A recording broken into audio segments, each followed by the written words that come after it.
Occasion ఏదైనా location ఎక్కడైనా తెలుగువారి వేడుక అంటే ఆలివ్ మిఠాయి ఉండాల్సిందే.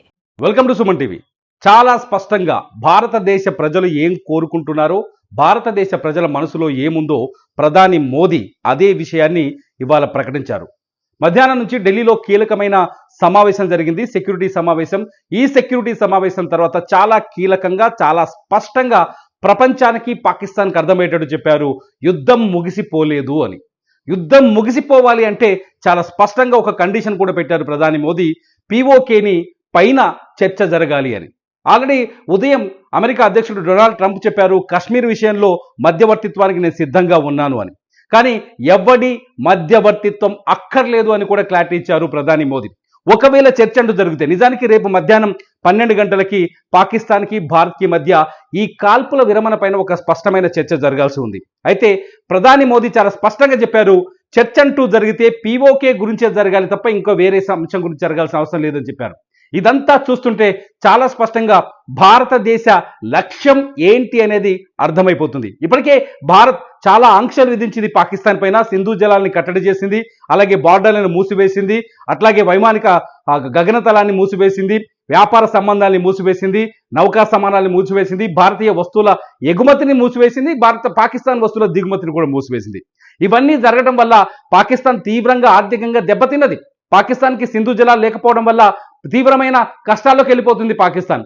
ఈ అన్నింటికీ చర్చలకి అందుకే పాకిస్తాన్ నిన్న అమెరికా కాలబేరానికి వెళ్ళి ట్రంప్ దగ్గరికి వెళ్ళి, నిజానికి 2 రోజుల క్రితం ట్రంప్తో అమెరికా చాలా స్పష్టంగా చెప్పింది, భారత్ పాక్ యుద్ధంలో మేము జోక్యం చేసుకోబోమని, వాళ్ళ ఆయుధాలు విడవమని, వాళ్ళని కోరమని చాలా స్పష్టంగా జేడీ వాన్స్ అమెరికా ఉపాధ్యక్షులు చెప్పాడు. కానీ ట్రంప్ 2 రోజులకే మాట మార్చాడు, నేను 2 దేశాలతో మాట్లాడి సీజ్ ఫైర్కి ఒప్పించాను. నిజానికి సీజ్ ఫైర్కి ఒప్పించినప్పటికీ కూడా నిజానికి నిన్న సాయంత్రం ఏదైతే శనివారం సాయంత్రం 5 గంటలకే పాకిస్తాన్ ఒక్క తుపాకీ గుండును కూడా పేల్చడానికి వెళ్ళలేదు సీజ్ ఫైర్కి ఒప్పందం కుదిరితే. కానీ పాకిస్తాన్ 200 డ్రోన్స్తో మళ్ళీ నిన్న సాయంత్రం భారత సరిహద్దుల్లో ఉన్న జమ్మూ కాశ్మీర్, రాజస్థాన్, పంజాబ్, గుజరాత్లో 20 పట్టణాలని టార్గెట్ చేసి, ఈ బార్డర్ వెంట ఉన్న సైనిక స్థావరాన్ని టార్గెట్ చేసి డ్రోన్లను పంపించింది.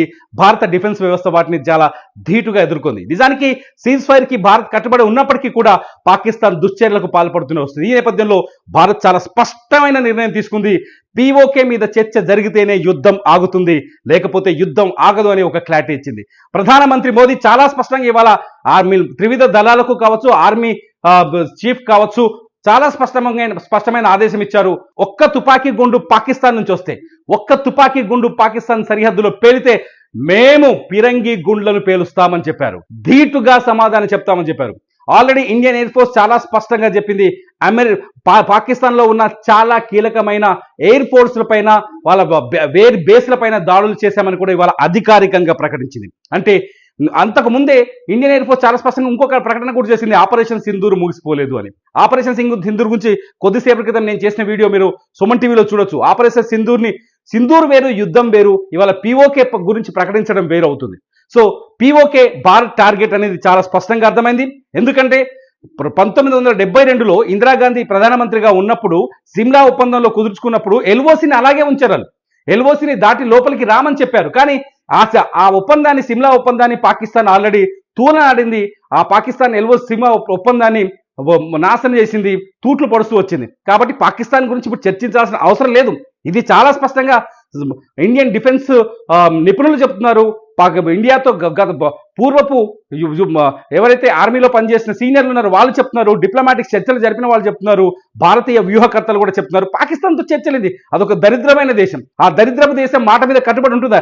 ఇవాళ శశి తరూర్ కూడా చెప్పాడు, కాంగ్రెస్ సీనియర్ ఎంపీ, మాజీ ఎంపీ, పాకిస్తాన్ మాటకు కట్టుబడి ఉంటుందా? ఏనాడు కట్టుబడి ఉంది? 1971లో లేదు, 65లో లేదు, 1999లో లేదు. ఎన్ని యుద్ధాలు జరిగినా పాకిస్తాన్ ఇంతవరకు కట్టుబడి లేదు. కాబట్టి ఖచ్చితంగా పాకిస్తాన్తో యుద్ధం ఒకటే మార్గం అవుతుంది. అది ఎందుకోసం యుద్ధం చేయాలంటే భారత్కున్న ఏకైక లక్ష్యం సింధూర్ అంటే ఏంటో తెలుసా? ఇవాళ భారత్ తలపాగని మనం సొంతం చేసుకోవాలి, అదే పీఓకేని సొంతం చేసుకోవాలి. ఎప్పుడైతే పీఓకేని సొంతం చేసుకుంటుందో భారత్, అప్పుడు భారత్లో చొరబాటుదారులను అంతం చేయొచ్చు, భారత్లో విధ్వంసాన్ని, రక్తపాతాన్ని సృష్టిస్తున్న ఉగ్రవాదాన్ని అంతం చేయొచ్చు.